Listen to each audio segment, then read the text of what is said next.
Morning মাই dear student শুভ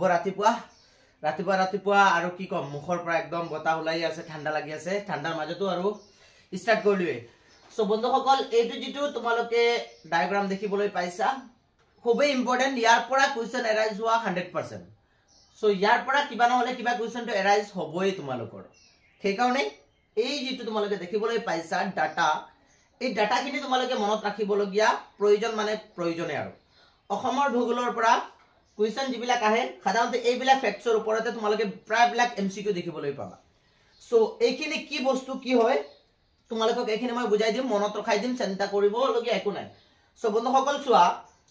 সাধাৰণতে আমি আমাৰ অসমক কেইটা ভাগত ভাগ কৰিছো সাধাৰণতে যদি মই মানে এটা অসমৰ যদি মেপ আঁকো থুলমূলকৈ যদি এনেকুৱা এটা মেপ আঁকো তেতিয়া হলে এনেকুৱা তোমালোকৰ অসমখন গৈছে এনেকুৱা গৈ মানে নহয় ধৰিলো আৰু মই মানে ইয়াত ইমান এটা ধুনিয়া নহব সো তথাপিও আঁকি দিছো আৰু এনেকুৱা আছে অসমখন হয় নহয় এনেকুৱা ব্ৰহ্মপুত্ৰ নদীখন গৈছে আৰু তোমালোকৰ ইয়াত কেনেকুৱা গন্তি কৰা হৈছে চোৱা ব্ৰহ্মপুত্ৰৰ উপত্যকা যেটো এইটো হ'ব তোমালোকৰ ব্ৰহ্মপুত্ৰৰ এই যে কাখৰীয়া অঞ্চল যেটো এনেকুৱা ব্ৰহ্মপুত্ৰৰ যেটো অঞ্চল এই যে কাখৰ যেটো অঞ্চল এই যেটো কাখৰ যেটো অঞ্চল সেইটো ব্ৰহ্মপুত্ৰ উপত্যকা হিচাপে গণ্য কৰা হৈছে আৰু ইপিনে গৈছে বৰাক আৰু এই যেটো বৰাকৰ যেটো কাখ চাপৰিয়া সেইটো বৰাক উপত্যকা আৰু মাজত আছে তোমালোকৰ পৰ্বত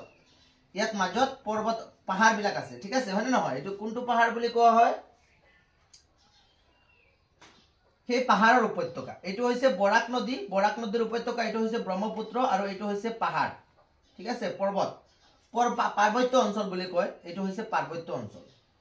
সো ব্ৰহ্মপুত্ৰ যেটো উপত্যকা ব্ৰহ্মপুত্ৰ যেটো ভেলি এই ব্ৰহ্মপুত্ৰ ভেলিৰ কথা প্ৰথমতে আমি পাতিম এই ব্ৰহ্মপুত্ৰত তোমালোকে সাধাৰণতে কি পাবা এইখিনি পাবা আপাৰ আসাম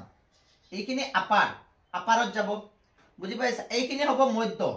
এইখিনি হ'ব কি মধ্য আৰু একেবাৰে তলৰখিনি হ'ব নামনি গতিকে ব্ৰহ্মপুত্ৰ উপত্যকাক আমি তিনিটা ভাগত ভাগ কৰিম ব্ৰহ্মপুত্ৰ উপত্যকা কেইটা ভাগত উজনি মধ্য আৰু নামনিত ভাগ কৰিম ঠিক আছে ইয়াৰ পিছত বৰাক উপত্যকা চাম এইখিনি হৈছে বৰাক উপত্যকা সো বৰাক উপত্যকাৰখিনি আলোচনা কৰিম ইয়াৰ পিছত পাৰ্বত্য অঞ্চলখিনিৰ বিষয়ে আমি আলোচনা কৰিম ঠিক আছে বৰাইল পৰ্বতমালা যেটো এই বৰাইল পৰ্বতমালা কিমানখিনি ঠাই আগুৰি আছে আৰু এইখিনিত কি পোৱা যায় কি পোৱা নাযায় সেইখিনি আমি আলোচনা কৰিম ওকে সো এই এৰিয়াখিনি তোমালোকে বুজি পাইছা এতিয়া চোৱা এতিয়া কথাটো হল ব্ৰহ্মপুত্ৰ যেটো উপত্যকা এই ব্ৰহ্মপুত্ৰ উপত্যকাত টোটাল মাটিকালি কিমান আছে ব্ৰহ্মপুত্ৰ উপত্যকাত মাটিকালি হ'ব তোমালোকৰ কিমান 56,194 শতাংশ কোনে আগুৰি আছে এই ব্ৰহ্মপুত্ৰ যেটো ঠাই সেই আগুৰি আছে টোটাল ইয়াৰ পৰা ইমান লৈকে টোটাল কিমান ঠাই আগুৰি আছে ব্ৰহ্মপুত্ৰ উপত্যকাত যদি আমি এই ঠাইখিনি চাও ব্ৰহ্মপুত্ৰ উপত্যকাৰ ঠাইখিনি এই কাখৰৰ ঠাইখিনি তেতিয়া হলে টোটাল ই কিমান আগুৰি আছে টোটাল আগুৰি আছে 56,194 ইয়াত যদি আমি শতকৰা হিচাপত ভাগ কৰো তেতিয়া হলে 71.64% তাৰ মানে প্ৰায় বেছিভাগ শতাংশই এনেকুৱা যদি আমি ভাগ কৰো তেতিয়া হলে ধৰিলো এইটো শতাংশ বাকিবিলাক এনেকুৱা এটা শতাংশ বাকিবিলাক আৰু বাকি 71% কি আছে 71% কি আছে ব্ৰহ্মপুত্ৰ উপত্যকাত যাব মাত্ৰ এইখিনি ঠাই বেলেগ এইখিনি ঠাই তোমালোকৰ বৰাক উপত্যকা আৰু কি উপত্যকা আৰু পাৰ্বত্য অঞ্চলে আগুৰি আছে মাত্ৰ এই ঠাইখিনি আৰু বাকি এই গুটেইখিনি কাৰ ঠাই বুলি ক'ব পাৰিম আমি কাৰ ঠাই বুলি ক'ব পাৰিম ব্ৰহ্মপুত্ৰ উপত্যকাৰ ঠাই বুলি ক'ব পাৰিম হয় না নহয় সো শতাংশ হিচাপত 71.64% আছে ব্ৰহ্মপুত্ৰ উপত্যকাৰ বুজি পাইছা আৰু যদি জনসংখ্যা চাও তেতিয়া হলে 2001 চনত আছিল এইটো 2001 চনত ব্ৰহ্মপুত্ৰ উপত্যকাত কিমান মানুহ আছিল 2001 চনত তেতিয়া হলে হ'ব 2622658369 হিসাব কৰিলে কিমান হ'ব একক দহক শতক হাজাৰ অযুত লাখ নিযুত কোটি মানে নহয় 2,26,58,369 জন আৰু এইটো কি হৈছে 2011 চনত বৃদ্ধি পাইছে 2000 চনত কিমান হৈছে 2011 চনত হৈছে গৈ 2,64,11,055 জন বুজি পাইছা শতকৰা হিচাপত চাবলৈ গ'লে আমি যদি পাৰ্চেন্টেজত চাওঁ তেতিয়াহ'লে মানুহৰ সংখ্যা কিমান হ'ব মানুহৰ সংখ্যা হ'ব 2001 চনত 85 2001 চনত 85 আৰু 2011 চনত অলপমান কমিছে ইয়াত হৈছে 84% কিমান 84.63 84.63 আৰু যদি ঘনত্ব চাও মানে প্ৰতি বৰ্গ কিলোমিটাৰত প্ৰত্যেক 1 কিলোমিটাৰত যদি আমি চাও প্ৰত্যেক 1 কিলোমিটাৰত চাও তেতিয়া হলে 2011 চনত আছিল তোমালোকৰ 403 আৰু এতিয়া হৈছে গৈ কিমান এতিয়া হৈছে গৈ 470 জন কিমান হৈছে গৈ 470 জন ইয়াত এটা ডাটা কোন কলমান ডাউট হৈছে মই চাই লও यस ঠিক আছে সো এইটো হৈছে তোমালোকৰ বন্ধুসকল ব্ৰহ্মপুত্ৰ উপত্যকা আকৌ যদি আমি উজনি অসমত চাও অকল উজনি অসমৰ ব্ৰহ্মপুত্ৰ উপত্যকাৰ অকল যদি আমি উজনি অসমটো চাও এই উজনি অসম এই যেটো এলেকা উজনি অসমত যদি আমি চাও ব্ৰহ্মপুত্ৰ উপত্যকাৰ তেতিয়াহলে তোমালোকে উজনি অসমত চোৱা উজনি অসমত এইটো জনসংখ্যাৰ প্ৰায় ভাগ হ'ব এইটো মাটিকালিৰ প্ৰায় ভাগ হ'ব এই মাটিকালি এইটো হৈছে টোটাল ব্ৰহ্মপুত্ৰ উপত্যকা আৰু ইয়াৰ পৰাই আমি চাম উজনি অসমটো উজনি অসমত কিমান মাটিকালি আছে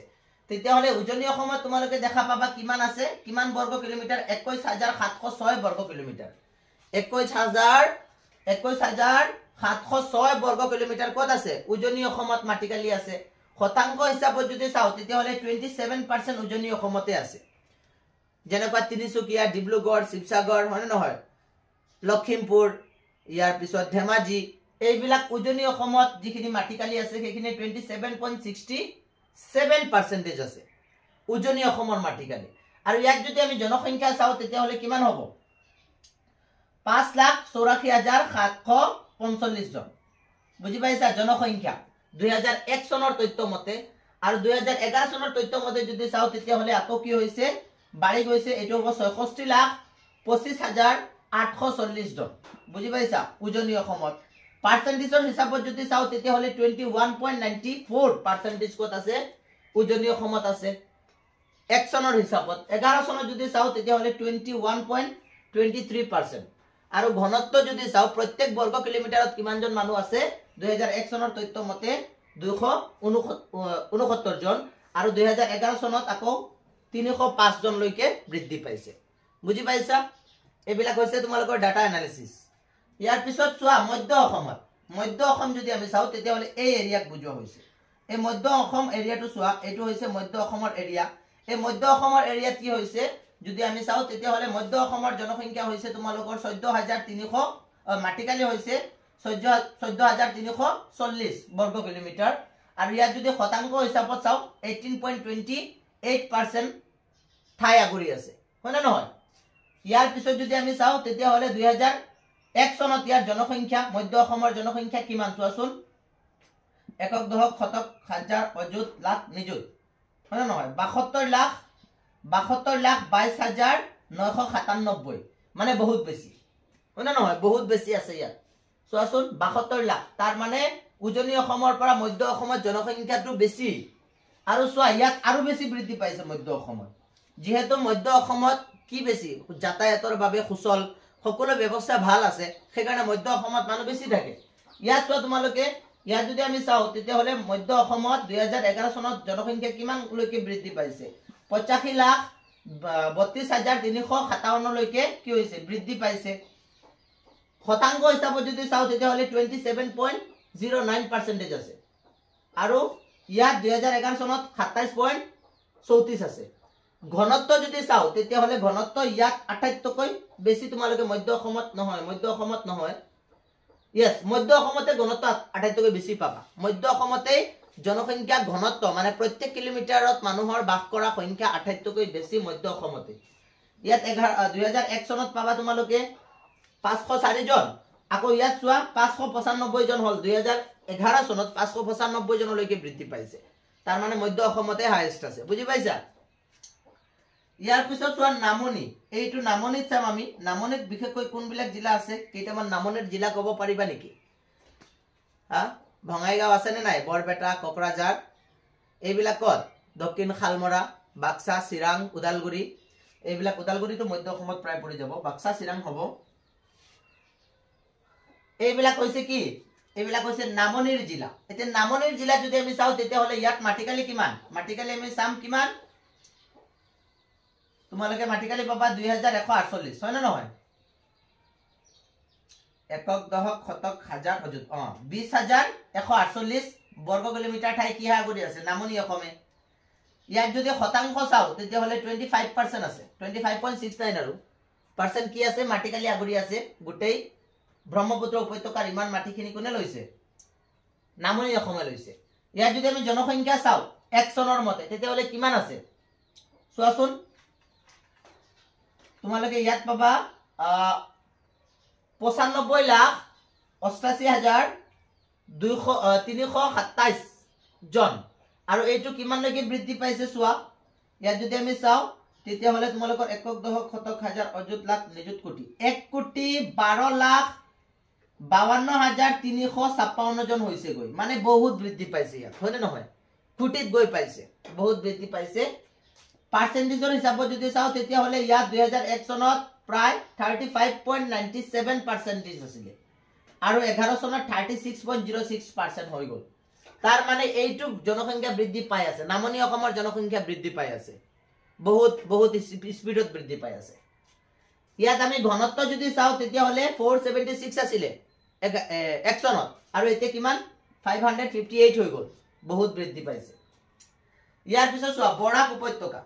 বৰাক উপত্যকাত কিমান বৰাক উপত্যকাত অলপমান কম চোৱা বৰাক উপত্যকাৰ মাটিকালি 6,922 বর্গ কিলোমিটার আছে ইয়াত যদি আমি শতাংশ হিচাপত চাও তেতিয়া হলে অলপ শতাংশই পাব 8.82 শতাংশ কি আছে বৰাক উপত্যকাই আৱৰি আছে ইয়াত জনসংখ্যা যদি চাও তেতিয়া হলে কি হ'ব তোমালোকৰ 29,95,769 জন 1 চনৰ মতে আৰু এতিয়া কিমান হৈ গল 36,24,599 জন এতিয়া 2011 চনৰ তথ্য মতে ইয়াৰ পিছত এইটো কিন্তু তোমালোকৰ মনত ৰাখিবলগীয়া কথা এইটো মনত ৰাখিবা বৰাক উপত্যকাটো খুদিবলৈ চান্সেছ আছে বুজি পাইছা ব্ৰহ্মপুত্ৰ উপত্যকা প্ৰথমটো শিকি লবা বৰাক উপত্যকা শিকি লবা আৰু পাৰ্বত্য অঞ্চলটো শিকি লবা এইটো লাগিবই বুজি পালানে সো বৰাক উপত্যকাত আমি পালো 11 চনত জনসংখ্যা বৃদ্ধি পাইছে আৰু শতাংশ হিচাপত গলে 11.28 হয় না নহয় আকৌ 11.62 হৈ গল কিমান 11 চনত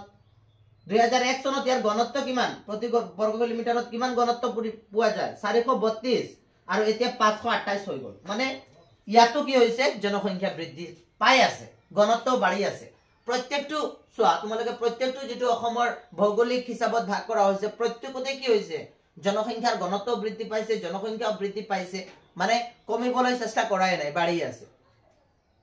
চোৱা এতিয়া আমি লাষ্টটো পাৰ্বত্য অঞ্চল যিবিলাক পাহাৰীয়া অঞ্চল এই যেটো পাইছো পাৰ্বত্য অঞ্চল এই পাৰ্বত্য অঞ্চলৰ চাম পাৰ্বত্য অঞ্চলত যদি চাও তেতিয়া হলে কিমান চাম আমি ইয়াত মাটিকালি কিমান আছে 15,322 বর্গ কিলোমিটার মুঠ মাটিকালি 19.54 কি কৰি আছে শতাংশ আগৰি আছে পাৰ্সেন্ট আগৰি আছে পাৰ্সেন্ট ঠাই আগৰি আছে আৰু ইয়াত জনসংখ্যা যদি চাও কিমান আছে চোৱাচোন ইয়াৰ জনসংখ্যা যদি চাও তেতিয়া হলে 10,13,090 জন 10,13,090 জন আছে হয় না নহয় নহয় 10,13,90 আৰু 11 চনত যেটো কিমান হৈছে 11 চনত এটো হৈছে গৈ 11,69,921 জনলৈকে বৃদ্ধি পাইছে শতাংশ হিচাপত গলে 3.76 11 চনত আছিল এই 1 চনত আছিল আৰু 11 চনত 3.75 অলপ মানে কমিছে ঠিক আছে এতিয়া ঘনত্ব যদি চাও তেতিয়া হলে 65 আকৌ ঘনত্বটো 11 চনত বাঢ়িছে কিমান 76 লৈ হৈ গল গতিকে এনেকৈ আমি গোটেই অসমখন পাম ইয়াৰ মাটিকালি টোটাল এইখিনি লগ লগালে মাটিকালি টোটাল হৈ যাব 78,438 বর্গ কিলোমিটার জনসংখ্যাটো হ'ব ইমান আৰু 11 চনত হ'ব ইমান ঘনত্ব টোটাল ঘনত্ব যদি আমি চাও তেতিয়া হলে টোটাল ঘনত্ব হ'ব 398 এবারে সবৰ ক্যালকুলেশন কৰিলে গোটেই অসমৰ ঘনত্ব হ'ব এইটো এতে ইয়াৰ পৰা কোৱেশ্চন আহিব বলে কি বৰ্তমান এনেকা খুদিব বৰ্তমান অসমৰ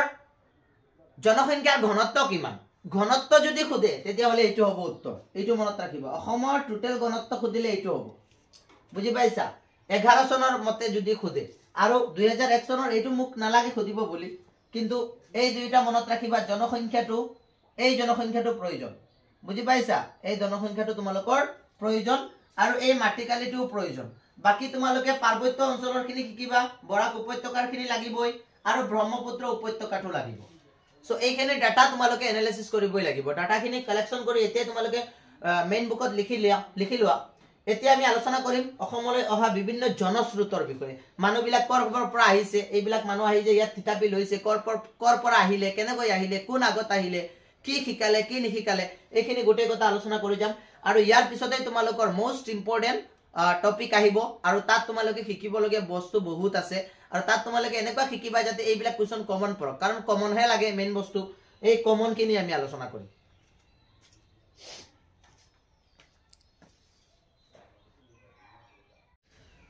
এতিয়া জনস্ৰোত বিলাক চোৱাচোন জনস্ৰোত মানে কি এতিয়া কিয় বাহিৰৰ পৰা মানুহ আমাৰ ইয়াত আহি এই যে জনসংখ্যা বৃদ্ধি যে কৰিলে তালিকাখনটো দেখা পাইছা কৰ পৰা যে মানুহ আহিছে ঠিক নাই অসমত আহিয়েই থাকিবলৈ ধৰে কিয় আহে কাৰণটো কি অসমত কি ইমান মৌ জাতীয় বস্তু আছে যে সকলো ইমান আকৰ্ষিত হয় সো ইয়াৰ প্ৰমুখ কাৰণটো হৈছে আমাৰ ব্ৰহ্মপুত্ৰ নদীয়ে বুজি পাইছা ব্ৰহ্মপুত্ৰ নদী আৰু অসমৰ মানুহবিলাক সৰল মনবিলাক একেবাৰে তোমালোকে দেখিছা সাধাৰণতে বাকি বিলাকৰ তুলনাত অসমীয়া যিবিলাক থলুৱা মানুহ সাধাৰণতে যদি চাও এই ৰাভা ডিমাসা দেউৰী কাৰ্বি একদম সহজ সৰল মানুহ সকলোকে মনত থিয়তা ঠাই দি দিয়ে হয় নহয় সো সেইখিনি কথা মন কৰিলে দেখা যায় যে অসমৰ যেটো ব্ৰহ্মপুত্ৰ উপত্যকা আৰু বৰাক উপত্যকাৰ মাটিখিনি একেবাৰে পলসুৱা আৰু তাৰ কাৰণে কি হৈছে খেতিবাতি বিৰাট ভাল হয় যি বস্তু পেলালে হৈ যায় বুজি পাইছা মৎস্য উৎপাদনৰ কাৰণে ভাল ডাঙৰ মাছ খাব পাৰি সো সেইটো উদ্দেশ্যৰে কি হৈছে অসমৰ ভাৰতৰ বা এছিয়াৰ বুলি ক'লে হ'ব এছিয়াৰ বিভিন্ন প্ৰান্তৰ পৰা সেই যুগ ধৰি বিভিন্ন ধৰণৰ মানুহ আমাৰ অসমত আহিছে বুজি পাইছা যুগ ধৰি আৰু অসমৰ কলা সংস্কৃতিৰ পৰা আৰম্ভ কৰি ঐতিহ্যৰ পৰা আৰম্ভ কৰি প্ৰাকৃতিক যিবিলাক মনোমোহা পৰিবেশ আমাৰ পৰিবেশটো কেনেকুৱা একদম প্ৰাকৃতিকভাৱে মনোমোহা হয় নে নহয় চাৰিওপিনে পাহাৰ জংগল এনেকুৱা দেখিবলৈ ভাল লাগে পাহাৰ পৰ্বতৰে ভৰা আছে হয় নে নহয় ইয়াৰ পিছত নদী আছে তাত মাছ পোৱা যায় এইবিলাক বিভিন্ন ধৰণৰ ঐতিহ্যৰ কাৰণে প্ৰাকৃতিক সৌন্দৰ্যৰ কাৰণে মনোমোহিত হৈ গল আৰু তেওঁলোকে ইয়াত আহিছিলে থাকিবলৈ উদ্দেশ্য কৰিতো আহা নাই কিন্তু যেতিয়া এই পৰিবেশটো চাইছে লাহে থকা ষ্টাৰ্ট কৰি দিলে বুজি পাইছা সো অসমত প্ৰথমটো যেটো আমি চাম সেইটো জনগোষ্ঠী ফাৰ্স্ট জনগোষ্ঠী যেটো সেইটো হৈছে অষ্ট্ৰিক সো ইয়াত আহিব পাৰে যে অসমলৈ অহা প্ৰথম জনস্ৰোত কোনটো আছিল তেতিয়া হলে তোমালোকে দিবা অষ্ট্ৰিক আৰু অষ্ট্ৰিক সকল কৰ পৰা আহিছিল বুলি কৈছে দক্ষিণ পূব এছিয়াৰ পৰা আহিছিল দক্ষিণ পূব এছিয়াতে কি বুজিম দক্ষিণ পূব এছিয়া স্যাৰ দেখাই দিছো মই সোৱা এছিয়াখন কেনেকুৱা আছে এনেকুৱা আছে তো এনেকুৱা ধৰিলো এখন আছে তোমালোকৰ এইটো আছিল মই মেপত তোমালোক দেখাই দিছো এনেকুৱা আছিল আফ্ৰিকা হয় নহয় এনেকুৱা এটা হিমালয় আফ্ৰিকা আছিল ইপিনে আছিল ইউৰোপ হয় নহয় এনেকুৱা খালি মেলি কৈ ইউৰোপ আছিল আৰু এইটো আছিল এছিয়া হয় নহয় এনেকুৱা এছিয়াটো আছিল ইয়াতে আমাৰ কি আছিল ভাৰতখনো আছিল হয় নহয় এছিয়াৰ আমি যদি চাও তেতিয়া হলে ইয়াত কেনেকুৱা আছিল এনেকুৱা আমাৰ ভাৰতখনো লৈ আছিল যদি তোমালোকৰ মনত আছে এইটো গোটেইখিনি ভাগ এছিয়াৰ আছিল ইয়াতে আমাৰ ভাৰত হয় নহয় আৰু ভাৰতৰ ইয়াতে হিমালয় পৰ্বত ইয়ালে কি আছে হিমালয় পৰ্বত এইখন ভাৰত এইখন কি ভাৰত ইয়াতে তোমালোকৰ অসম পাবা সৰু এটা কোনা অসম পাবা বুজি পাইছা ভাৰতৰ বাহিৰত গল এইটো ইয়াতে ধৰিলো এইটো হৈছে আমাৰ অসম এতিয়া কৰ পৰা আহিছে মানুহবিলাক চোৱা এইটো হৈছে আমাৰ অসমত কৰ পৰা মানুহবিলাক আহিছে বুলি কৈছে এই অষ্ট্ৰিক সকল কৰ পৰা আহিছিলে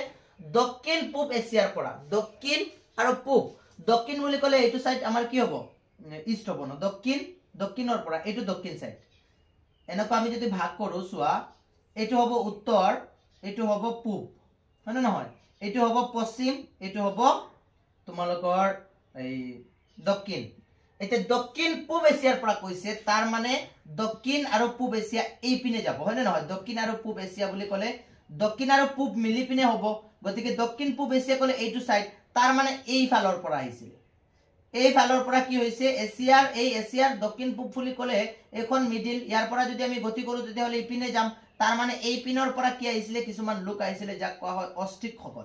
যাক কি বুলি কোৱা হয় অষ্ট্ৰিকসকল এই দক্ষিণ পূব এছিয়াৰ পৰা অহা অষ্ট্ৰিকসকল প্ৰথমবাৰৰ কাৰণে আমাৰ এই অসম ভূমিত প্ৰৱেশ কৰিছিলে ক'ত প্ৰৱেশ কৰিছিলে অসম ভূমিত প্ৰৱেশ কৰিছিলে দক্ষিণ পূব এছিয়াৰ পৰা অহা অষ্ট্ৰিক লোকসকল এই সকল বিশেষকৈ কোনবিলাক আছে খাসিয়া আৰু জয়ন্তীয়া সকল কোন আছে খাসিয়া সকল আৰু জয়ন্তীয়া সকল নিশ্চয় খাসিয়া আৰু জয়ন্তীয়া সকলকে ভিডিওটো চাব পাৰে জনাই দিবা কোন আছে ঠিক আছে যদি কোনোবাই চাই থাকা খাসিয়া আৰু জয়ন্তীয়া কমেন্ট কৰি দিবা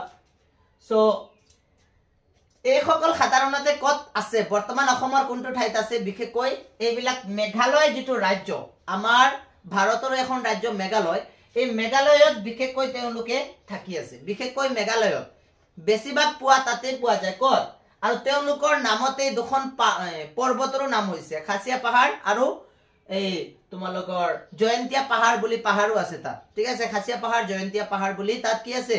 পাহাৰো আছে কত মেঘালয়ত বুজি পাইছা কত মেঘালয়ত আৰু অসম ৰাজ্যৰ ভিতৰত কত থাকে তেওঁলোকে বিশেষকৈ কাৰ্বি আংলং আৰু ডিমা হাছাও জিলা বিশেষকৈ কাৰ্বি আংলং আৰু ডিমা হাছাও জিলাত কোন আছে আমাৰ খাসিয়া আৰু জয়ন্তীয়া সকল বসবাস কৰি আছে ইমানখিনি বুজি পাইছা কনসেপ্টত ক্লিয়াৰ বুলে কৰ পৰা আহিছিলে দক্ষিণ পূব এছিয়াৰ পৰা আহিছিলে কত আমাৰ অসমত আহি তেওঁলোকে থিতাপি লৈছে ওকে এইটো কনসেপ্ট ক্লিয়াৰ পিছত নেক্সট হৈছে তোমালোকৰ মংগোলীয় সকল কৰ পৰা আহিছে চোৱা মংগোলীয় সকল আহিছে মংগোলীয় নেক্সট গোষ্ঠী হ'ব মংগোলীয় যাক আমি আহোম বুলি গম পাওঁ আহোম এইখিনি আহিছে মধ্য এছিয়াৰ পৰা হিমালয় পৰ্বত অতিক্ৰম কৰি মধ্য এছিয়াৰ পৰা ডাইৰেক্ট বুলে হিমালয় পৰ্বত এইটোতো হিমালয় হয় নে নহয় এইখিনি হিমালয় আছে নে নাই একদম মধ্যৰ পৰা এইটো হৈছে এছিয়া এইটো কাৰ মেপ এছিয়াৰ মেপ এছিয়াৰ একেবাৰে মধ্যৰ পৰা মানে একদম মাজৰ পৰা তেওঁলোকে হিমালয় পৰ্বত পাৰ কৰি কত গৈছে অসমত গৈছে এইটো হিমালয় পৰ্বত পাৰ হৈ আহিছে তেওঁলোকে এইটো হিমালয় পৰ্বত আছে নে নাই এই হিমালয় পৰ্বতটো অতিক্ৰম কৰি আহিছে বুজি পাইছা মধ্য এছিয়াৰ পৰা একেবাৰে মধ্য এছিয়াৰ পৰা মাইন্ডত থাকিব বস্তুটো গতিকে মধ্য এছিয়াৰ পৰা হিমালয় পৰ্বত অতিক্ৰম কৰি আহিছে কোন এইবিলাক লোকসকল কোন বিশেষকৈ বড়ো মিচিং ৰাভা তিবা দেউৰী খুনুৱাল এইবিলাক লোক এইবিলাক লোক বুলি কলে সাধাৰণতে সকলো কমাই যায় তাত প্ৰায় কাৰ্বি সাৰ্বি যিমান আছে ইয়াৰ পিছত তোমালোকৰ বাকি সকলো আৰু ধৰিলো যিমান জনজাতীয় লোকসকল আছে সব এতিয়া ইয়াতটো তোমালোক যিখিনি ভিডিও চাই আছে নিশ্চয় তোমালোকেই হয় হয়নে নহয় আৰু তোমালোকে নিজে গম পাইছা জনে জনে কি জাতি হয় কমেন্ট কৰি দিবা কোন কোন কাৰ জাতি কোনটো কি জাতি হয় মই গম পাই যাম হয়নে নহয় সো কি বিলাক মানুহে মোৰ ভিডিও চাই সেইখিনিটো গম পাই যাম সো যি নহওক গতিকে এইখিনি তোমালোকে কমেন্ট কৰি জনাই দিবা ঠিক আছে কোনে কি জাতি হয় আৰু আছে মই সেইখিনি দিয়া নাই ইত্যাদি ইত্যাদি দি দিম আৰু ইমানখিনি দিগলীয়া হৈ যাব সো এইখিনি ওকে আৰু চোৱা এইখিনি প্ৰথমবাৰ আগমন ঘটিছিলে কোনে আহিছিলে ফাৰ্স্ট সুকাফা প্ৰথম আহোম জন কোন আছিল সুকাফা 1228 খ্ৰীষ্টাব্দত ম্যানমাৰ সান মালভূমিৰ পৰা ম্যানমাৰ ইয়াতে ম্যানমাৰ আছে নে নাই এই ম্যানমাৰৰ সান মালভূমিৰ পৰা পাটকাই পৰ্বত পাৰ হৈ তেওঁলোকে কত আহিছিলে সান ম্যানমাৰ যেটো দেশ সেই দেশৰ সান মালভূমিৰ পৰা পাটকাই পৰ্বত পাৰ হৈ পাটকাই মানে হিমালয়ৰ এটা পৰ্বত সেই পৰ্বতটো পাৰ হৈ কি কৰিছে আমাৰ অসমত আহিছে বুজি পাইছা এতিয়া অসমৰ যদি আমি আটাইতকৈ বৃহৎ জনজাতি আটাইতকৈ কোনটো জনজাতিৰ জনসংখ্যা বেছি বুলি ক'ব পাৰিম জনসংখ্যাৰ ফালৰ পৰা তেতিয়ালে কিটো হৈছে বড়ো সকল আটাইতকৈ বেছি আছে অসমত বড়ো সকল আটাইতকৈ বেছি দ্বিতীয় যদি চাও তেতিয়ালে দ্বিতীয় নম্বৰত আছিল আমাৰ মিচিং সকল আৰু তৃতীয় নম্বৰত যেটো বৃহৎ জাতি সেইটো হ'ব তোমালোকৰ কাৰ্বি সকল বুজি পাইছা এতিয়া দুটা জনজাতি আমি ডিসকাশন কৰিলো এতিয়া এই জনজাতিৰ ওপৰত কোৱেশ্চন এটা হ'বই বুজি পাইছা জনশ্ৰুতৰ বিষয়ে লিখিব লাগে জনশ্ৰুত বিলাক কেনেকৈ বাঢ়ি গৈছে অসমত সো সেই জনশ্ৰুতৰ বিষয়ে তোমালোকে এই কোৱেশ্চনটো শিকিবই লাগিব এইটো দুটাহে আলোচনা কৰিছো আৰু তিনিটা জনগোষ্ঠীৰ বিষয়ে আমি আলোচনা কৰিম সেইখিনি লিখি আইবা মাৰ্কস পাই যাবা ঠিক আছে সো এতিয়া নেক্সট টু চাম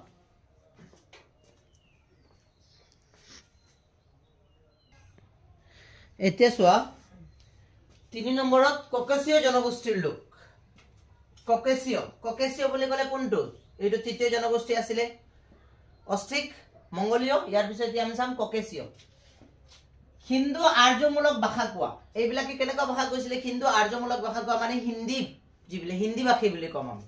হিন্দী ভাষী লোকসকল এইবিলাক কৰ পৰা আহিছিল গংগা সমভূমি অঞ্চলৰ পৰা আহিছিল গংগাৰ উপত্যকাৰ পৰা আহিছিল গংগা বুলি ক'লে গংগা কোন পিনে বৈ আহিছে আমি যদি চাও আমাৰ ভাৰতখনৰ মেপ তেতিয়া হলে সাধাৰণতে এনেকা হয় ন মই ভাৰতৰ মেপ ইমান ধুনীয়াকৈ আঁকিব নোৱাৰো দেই, বেয়া নাপাবা তোমালোকে। সো এনেকুৱা আছিলে।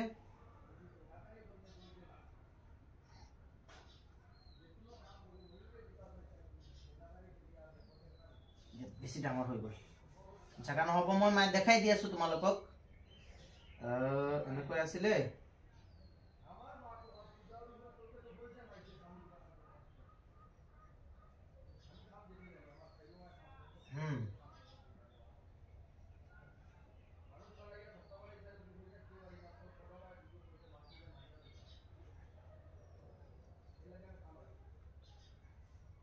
নহয় জানো? এতিয়া চোৱা, এনেকুৱা আমাৰ ভাৰতৰ মেপখন। এই মেপৰ আমি যদি চাওঁ, চাই লবা তোমালোকে, গংগাখন এইটো হিমালয় পৰ্বত, হয় নে নহয়? হিমালয় পৰ্বত শ্ৰেণী পিনে গৈছে। ইয়াত আছে আমাৰ অসম, ইয়াত আছে আমাৰ কি অসমখন, ইয়াতে আছে। আৰু এইবিলাক কৰ পৰা গংগাটো ইপিনে এনেকুৱা বৈ গৈছে, এনেকুৱা বৈ এনেকুৱা বৈ গৈছে গংগাটো, বুজি পাইছা? গংগা এনেকুৱা আহি চৰি আৰু অলপ তলত যাব, এনেকুৱা গংগাটো বৈ গৈছে এনেকুৱা। আৰু এই গংগাৰ যিটো কাষৰীয়া অঞ্চল, এইটো সমভূমি অঞ্চল বুলি কয়। এইটো গংগাৰ যিটো কিনাৰ, এই কিনাৰৰ পৰা গৈছিলে এই লোকসকল। এই গংগাৰ কিনাৰৰ পৰা এই লোকসকল ক'ত গৈছিলে? অসমলৈ কি কৰিছিলে? প্ৰৱেশ কৰিছিলে। বুজি পাইছা? কোনবিলাক লোকসকল? এইটো ককচীয় জনগোষ্ঠীৰ লোক, গংগা সমভূমি অঞ্চলৰ পৰা গৈছিলে। বুজি পাইছা? সাধাৰণতে কোনসকল? এইসকল হৈছে ব্ৰাহ্মণ, কায়স্থ, কলিতা, নাথ, এইবিলাক লোকসকল। এই লোকসকল ক'ৰ পৰা গৈছিলে? গংগা সমভূমি। গংগা বুজি পাইছা? এতিয়া গংগা নদীখন এনেকুৱা গৈছেতো, গতিকে এই গংগাৰ উপত্যকাৰ পৰা কলৈ প্ৰৱেশ কৰিছিলে? তেওঁলোকে অসমলৈ আহিছিলে। বুজি পাইছা? গতিকে এইটো হৈছে। ইয়াৰ পিছত যদি আমি চাওঁ মোগল, মোগল বুলি ক'লে কুতুবুদ্দিনৰ সেনাপতি। কাৰ সেনাপতি? কুতুবুদ্দিনৰ সেনাপতি মহম্মদ বিন বখতিয়াৰ। কুতুবুদ্দিন নামৰ যিজন সম্ৰাট আছিলে ভাৰতৰ, সেই সম্ৰাট, মোগলৰ সম্ৰাট, তেওঁৰ এজন সেনাপতি আছিলে। নাম কি? মহম্মদ বিন বখতিয়াৰ। এই মহম্মদ বিন বখতিয়াৰ খিলিজিৰ নেতৃত্বত, এই মহম্মদ বিন বখতিয়াৰ খিলিজিৰ নেতৃত্বত তিব্বতলৈ বুলি অগ্ৰসৰ হোৱা। তেওঁলোকে ভাবিছিলে তিব্বতত যাব। এনেকুৱা এইটো ৰাস্তাত হয়, গোটেই ভাৰতত তেওঁলোকৰ শাসন, মোগলৰ শাসন। তেতিয়া তেওঁলোকে ভাবিছিলে বুলি আমি যাম ক'ত? এনেকুৱা গৈ তিব্বতত যাম। বুজি পাইছা? তিব্বতত যাম। তিব্বত ক'ত? তিব্বত গম পোৱা তোমালোকে ক'ত? সেইটো হৈছে কি কয়, চাইনাত, চীনত। তেওঁলোকে তিব্বতলৈ বুলি যাবলৈ ভাবিছিলে, কিন্তু তিব্বতলৈ তেওঁলোকে যোৱাৰ পথত কি হ'ল? তেওঁলোকে পথত পোনপ্ৰথমে অসমত প্ৰৱেশ কৰিলে। প্ৰথমতে ক'ত আহিলে? তেওঁলোকে প্ৰথমতে অসমত প্ৰৱেশ কৰিলে, আৰু পিছত তেওঁলোকে তিব্বতলৈ যাব বিচাৰিছিলে অসমৰ পৰা। আৰু এনেকুৱা আহি যেতিয়া তেওঁলোকে অসমত প্ৰৱেশ কৰিলে, অসমৰ মনোমোহা দৃশ্য দেখি, প্ৰাকৃতিক সৌন্দৰ্য দেখি, আৰু ইয়াৰ স্থানীয় মানুহবিলাকৰ চাল চলন দেখি তেওঁলোকে ভাবিলে যে আমি ইয়াতে থাকি যাম। আৰু ইয়াতে তেওঁলোকৰ নিজস্ব গৃহভূমি বনাই ললে এই মোগল লোকসকলে। বুজি পাইছা? গতিকে এইটো হৈছে মোগলসকল। সো যিমানবিলাক মুছলমান মানুহ সাধাৰণতে বুলি মোগলৰ ক'ব পাৰিম, আৰু কিছুমান মোগলৰ আগতো আহিছে। আমাৰ মুছলমান মানুহৰ ইতিহাস যিবিলাক গৰীয়া মৰীয়া হয়, শিৱসাগৰ চাইডত, বা আমি কাছাৰীয়া, আমাৰ জাতিটো হৈছে, মোৰ যিটো বিশেষকৈ সেইটো হৈছে কাছাৰীয়া। আৰু কাছাৰীয়া জাতিটো হৈছে এটা অসমীয়া জাতি বুলি ক'ব পাৰি। সো যিবিলাক মানে গৰীয়া মৰীয়া আছে, এই লোকসকল কিন্তু বহুত আগৰ পৰাই তেওঁলোক কি হয়? তেওঁলোকে অসমত বাস কৰা মুছলমান হয়। কিন্তু পিছত মোগলৰ হৈও কিছুমান আহিছিলে, যেনেকুৱা এই ময়মনসিঙে হ'ব পাৰে, যেনেকুৱা তোমালোকৰ চিলেটিয়া হ'ব পাৰে। এইসকল লোক পিছত আহিছে, বা এইসকল লোক সাধাৰণতে ধৰা নহয়। এইবিলাক লোক আৰু আগত অহা, বিশেষকৈ মোগলত অহা বুলি ক'লে পাঠান সাধাৰণতে আমাৰ ইয়াত নাই, বিশেষকৈ দিল্লী, মুম্বাইত আছে। সেইসকল লোকসকলৰ কথা কোৱা হৈছে। বাৰু চোৱা, এতিয়া ইয়াত যেটো আমি কম, সেইটো হ'ব লাগিব যে কি? এইটো দুটা জনশ্ৰুত। বুজি পাইছা? এটা হৈছে ককেশীয় জনগোষ্ঠীৰ লোক, হিন্দু আৰ্যমূলক ভাষা কোৱা, তেওঁলোকে হিন্দু ভাষা কয়। কৰ পৰা আহিছে? গংগা সমভূমিৰ পৰা, অঞ্চলৰ পৰা তেওঁলোক আহিছে। এতিয়া আমি চাৰিটা পাই গলো, পাইছোনে? প্ৰথমটো কি? এইটো মুখস্থ কৰিব লাগিব, পৰীক্ষাত আহিব, চাবা। প্ৰথম জনশ্ৰুতটো কি আছিলে? First Austric. প্ৰথমটো কি আছিলে? অষ্ট্ৰিক। তেওঁলোকে দক্ষিণ পূব এছিয়াৰ পৰা আহিছিলে ন, দক্ষিণ পূব এছিয়াৰ পৰা আহিছিলে। বিশেষকৈ কোন? জয়ন্তীয়া আৰু কোন? জয়ন্তীয়া আৰু খাচী, হয়নে নহয়? খাচী আৰু জয়ন্তীয়া লোকসকল কৰ পৰা আহিছিলে? দক্ষিণ পূব এছিয়াৰ পৰা। প্ৰথমটো অষ্ট্ৰিক। ইয়াৰ পিছত আমি কি পাইছো? মংগোলীয় লোকসকল মধ্য এছিয়াৰ পৰা আহিছিলে ন, মধ্য এছিয়াৰ পৰা তেওঁলোকে কি কৰিছে? আমাৰ ইয়াত হিমালয় অতিক্ৰম আহিছে। যেনেকুৱা হিমালয় অতিক্ৰম কৰি আহিছে, কোন আহিছিলে? বড়ো, হয়নে নহয়? ইয়াৰ পিছত ৰাভা, দেউৰী, এইবিলাক আছিলে আৰু তৃতীয়টো পাইছো আমি ককেশীয় জনগোষ্ঠীৰ লোক হিন্দু আৰ্যমূলক ভাষা কোৱা গংগা সমভূমি অঞ্চলৰ পৰা তেওঁলোকে প্ৰৱেশ কৰিলে এই লোকসকল কোন কোন ব্ৰাহ্মণ কায়স্থ কলিতা নাথ আদি হয়নে নহয় নেক্সট পাইছো আমি মুঘল কুতুবুদ্দিনৰ সেনাপতি মহম্মদ বিন বখতিয়াৰৰ খিলিজিৰ নেতৃত্বত তেওঁলোকে ভাবিছিলে ক'ত যাব তিব্বতলৈ যাব কিন্তু তিব্বতলৈ যোৱাৰ পথত প্ৰথমতে ক'ত প্ৰৱেশ কৰিলে অসমত প্ৰৱেশ কৰিলে আৰু অসমৰ মনোমোহা দৃশ্য চাই অসমতে থাকিবলৈ ধৰিলে গতিকে তেওঁলোকে আৰু কিপিনে যোৱা নাই বুজি পাইছা বাস হৈ গল ইয়াৰ পিছত শেষৰটো অন্তিম যিটো জনস্ৰোত সেইটো আছে সেইটো হৈছে আমাৰ কোন অন্তিম যিবিলাক জনস্ৰোত সেইবিলাক হৈছে সাধাৰণতে কুৰ্মী কৰতাল এই লোকসকল বিশেষকৈ যিবিলাক ব্ৰিটিছৰ সমসাময়িক মই কৈ দিছো অন্যান্য বুলি ক'ব পাৰিবা ইয়াত অন্য লোকসকল অন্যান্য বুলি ক'লে ব্ৰিটিছৰ শাসনৰ সময়ত মই কৈ দিছো চোৱা এইটো লিখিব লাগিব ব্ৰিটিছৰ সময়ত শাসনৰ কৰাৰ সময়ত অসমৰ বিভিন্ন ৰাজ্যৰ পৰা যেনেকা মধ্যপ্ৰদেশ উত্তৰ প্ৰদেশ বিহাৰ উৰিষ্যা বুজি পাইছা ৰাজস্থান ইয়াৰ পিছত বেংগল মানে নহয় বেংগল এইবিলাক ঠাইৰ পৰা বিভিন্ন লোকসকলে ব্ৰিটিছে লগত লৈ অসমত প্ৰৱেশ কৰিলে কিয় প্ৰৱেশ কৰিলে এতিয়া এই সাঁওতাল কুৰ্মী লোহাং লুথাল কিবা কিবি আছে দে এই লোকসকলক লৈ ক'ত প্ৰৱেশ কৰিলে অসমত বেংগলী কিয় কাৰণ তেওঁলোকে সেইবিলাকৰ কথা বুজি পায় অসমীয়া লোকৰ কথা বুজি নাপায় কাৰণ ইয়াত কাৰ্বি কোৱা মানুহ এতিয়া কাৰ্বি এনেকুৱা ভাষা কয় তেওঁলোকৰ মাইণ্ডতে নোসোমায় মিচিংসকলে এনেকুৱা ভাষা কয় তেওঁলোকৰ মাথাতে নোসোমায় ইয়াৰ পিছত তিৱাসকলে এনেকুৱা কথা কয় মাথাতে নোসোমায় গতিকে তেওঁলোকে কি কৰিলে সেই হিন্দী ভাষীৰ লোকসকলক লৈ অসমত আহি প্ৰৱেশ কৰিলে আৰু এই হিন্দী ভাষী লোকসকল পিছত অসমত থাকি দেখিলে যে এইটো অসমখন বিৰাট ধুনীয়া সকলো বস্তু পোৱা যায় খাবৰ টেনচন নাই খুবৰ টেনচন নাই সব বস্তু অসমত পোৱা যায় গতিকে আমি অসমকে আপোন বুলি লৈ অসমতে থাকি যাম আৰু সেই ধৰণে কি কৰিলে এই লোকসকল অসমত আহি নিজাববীয়াকৈ থাকিবলৈ ধৰিলে ব্ৰিটিছৰ লগত আহিছিলে ব্ৰিটিছৰ এজে শ্ৰমিক হৈ কাম কৰাৰ উদ্দেশ্য লৈ বুজি পাইছা ব্ৰিটিছৰ যাতে কাম কৰিব পাৰে সুচাৰুৰূপে কামখিনি চলাই ল'ব পাৰে সেই উদ্দেশ্যৰে আহিছিলে কিন্তু পিছত গৈ তেওঁলোকে স্থায়ী বসতি পাতিলে অসমত বুজি পাইছা সো এনেকুৱা ধৰণৰ কি হৈছে এনেকুৱা ধৰণৰ বসতি কৰি কৰি কৰি কৰি কৰি কৰি কৰি অসম আজি কি হৈ গৈছে বিভিন্ন জনগোষ্ঠীৰ বিভিন্ন মানুহৰ বিভিন্ন ধৰ্মৰ বিভিন্ন সংস্কৃতিৰ বিভিন্ন ধৰণৰ ধৰ্মৰ এটা মিলনভূমি হৈ পৰিলে আৰু এতিয়া অসমত বিভিন্ন ধৰণৰ লোক জনজাতীয় লোক পোৱা যায় দেখিবলৈ পোৱা যায় এইটো আছিল জনস্ৰোত এনেদৰে ভাৰতৰ কি অসমৰ কি হৈছে জনস্ৰোতৰ এটা বৃহৎ জনগোষ্ঠীৰ সৃষ্টি হৈছে বৃহৎ এটা অসমীয়া জাতিৰ সৃষ্টি হৈছে আমাৰ অসমত ঠিক আছে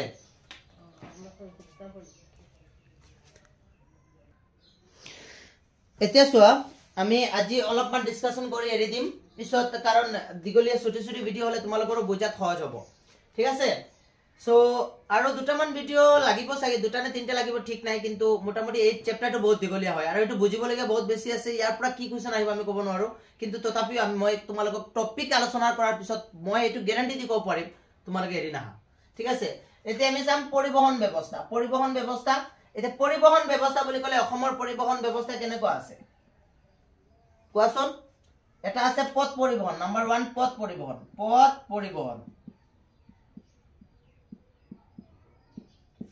জল পৰিবহন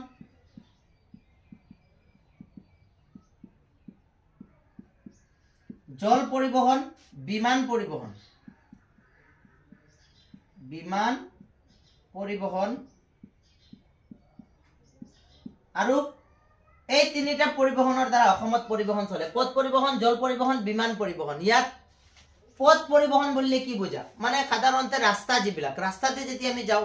ৰাস্তা বিলাক তাত তোমালোকৰ হেৰিও সোমাব এই ট্ৰেইন বিলাকো সোমাব ট্ৰেইন লাইনো আছে হয়নে নহয় সো এই পথ পৰিবহনৰ বিষয়ে আলোচনা কৰিব লাগিব জল পৰিবহন কেনেকুৱা হৈছে জল পৰিবহনটো পৰীক্ষাত আহিব বুলি নহয় নাভাবো এক মাৰ্কিয়া কোৱেশ্চন থাকিব পাৰে তাৰ পৰা গতিকে জল পৰিবহনটো আলোচনাটো লাগিবই নহয় জানো আৰু সাম বিমান পৰিবহন আৰু বিমান পৰিবহন বুলি ক'লে তোমালোকৰ এই বিমান কত ল্যান্ড কৰে কৰ পৰা যায় আমাৰ এই বিমানৰ বিষয়ে গোটেইখিনি জানিব লাগিব আমি তেজপুৰত আছে নহয় জানো তেজপুৰ আছে জোৰহাটত আছে ইয়াৰ পিছত গুৱাহাটীত আছে গুৱাহাটীত বৰজাৰ মনত আছে না নাই সো এইখিনি আমি চাব লাগিব কত বিমান বন্দৰ বিলাক আছে ওকে আৰু শেষত এই বিলাক টপিক শেষৰ পিছত আমি ইয়াত চাম এই তিনিটা টপিক পঢ়াৰ পিছত আমি চাম যে পৰিবহন ব্যৱস্থাৰ সমস্যাসমূহ এইটো বিৰাট ইম্পৰ্টেন্ট পৰীক্ষাত আহে ভেৰি ইম্পৰ্টেন্ট যে আমাৰ পৰিবহন ব্যৱস্থাৰ সমস্যা অসমৰ আমি কি চাম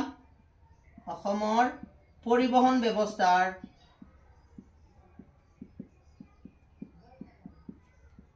ব্যৱস্থাৰ সমস্যা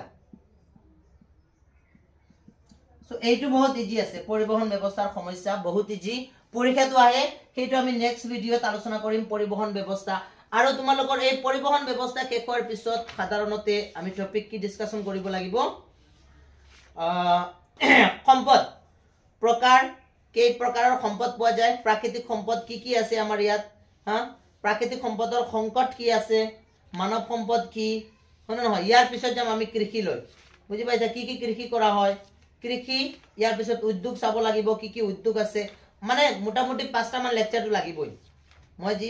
ভাবিছিলো তেনেকুৱা নহব মই ভাবিছিলো শৰ্টকাট কৰি দিম কিন্তু পাৰ্ট 2 ৰ ভিতৰত যেতে কমালো দেখিলো বিৰাট দিগলীয়া পাৰ্ট আৰু দিগলীয়া আলোচনা নকৰিলে তোমালোকৰ মাইন্ডত নকমাই সো আজিলৈ ইমানে ৰাখিছো নেক্সট ভিডিওত বাকি আলোচনা কৰিম ধন্যবাদ